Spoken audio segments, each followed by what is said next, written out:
अस्सलाम वालेकुम। आज हम स्टार्ट करने लगे हैं प्रॉब्लम 3.5।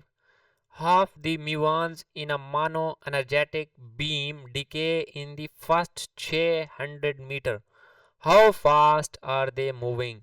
अब यहाँ पे एक छोटी सी चीज़ आपने नोट करनी है कि यहाँ पे लिखा हुआ है हाफ द म्यूऑन्स, ठीक है, कि आधे muons in a monoenergetic beam decay in the first 6000 metres, how fast are they going.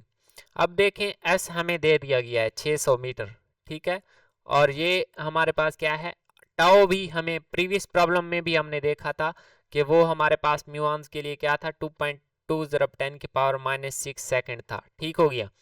लेकिन ये उसकी लाइफ टाइम है, हमने क्या है उसकी हाफ लाइफ के बारे में बताना है, जबकि जब वो डीके हो रहे हैं तो हाफ लाइफ के लिए हमारे पास क्या फार्मूला होता है, ये ऑलरेडी हम पढ़ चुके हैं प्रीवियस सब्जेक्ट्स में कि tau is equal to tau L N F 2।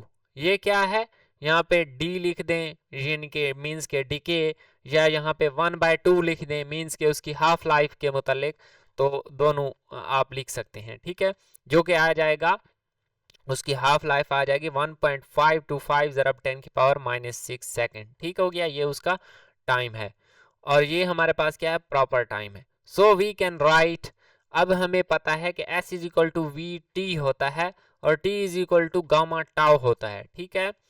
तो टाउ की वैल्यू टाउ डी की वैल्यू अभी अभी हमने कैलकुलेट की है, यही वाली यूज करेंगे। लेकिन हमें क्या, how fast are they going, हमें उसकी वेलोसिटी फाइंड करनी है। तो सिंपली हम इसी फार्मूला को आगे क्या है मजीद सॉल्व कर लेंगे। S is equal to V tau D, यहाँ पे गामा की वैल्यू मैंने पुट कर दी है 1 - v²/c²। अब मैं अगर दोनों साइड पे क्या है स्केयर ले लेता हूँ तो ये बन जाएगा S² is equal to v² tau d² over 1 - v²/c², ठीक हो गया। अब मैं अगर इसका एलसीएम ले लूँ तो ये आ जाएगा c² - v²/c², और ये जो डिवाइड हो रहा है c² ये ऊपर जाकर मल्टीप्लाई हो जाएगा, तो ये बन जाएगा v² c² tau d² over c² - v²। अब इससे नेक्स्ट स्टेप में क्या है, जो ये वाली टर्म है इसको मैं इस साइड पे क्या है मल्टीप्लाई करवा देता हूँ, तो ये बन जाएगा S² into c² -v² is equal to v² c² tau d², ठीक हो गया। अब इसके साथ अगर मैं इस टर्म को क्या है s को अंदर मल्टीप्लाई कर दूं और इस टर्म को दूसरी साइड पे ले जाऊं, तो मेरे पास क्या होगा S² c² -s² v², ठीक है। ये सिंपली अंदर s² को मल्टीप्लाई किया है और ये दूसरी टर्म इधर आकर माइनस हो जाएगी। अब हमने v² फाइंड करना है, तो इस टर्म में वी एस सी में v मौजूद नहीं है, तो मैं इसको इसी साइड पे रहने देता हूँ और बाकी दोनों टर्म्स को क्या है दूसरी साइड पे ले लेता हूँ, और उसमें से v² कॉमन आ जाएगा, ठीक है। ये दोनों दूसरी साइड पे जाकर पॉजिटिव बन जाएंगी। v² कॉमन आ रहा है तो ये अंदर बच जाएगा s² + c² टाउ d²। अब मैंने v² कैलकुलेट करना है, v कैलकुलेट करना है, तो v² की वैल्यू आ जाएगी।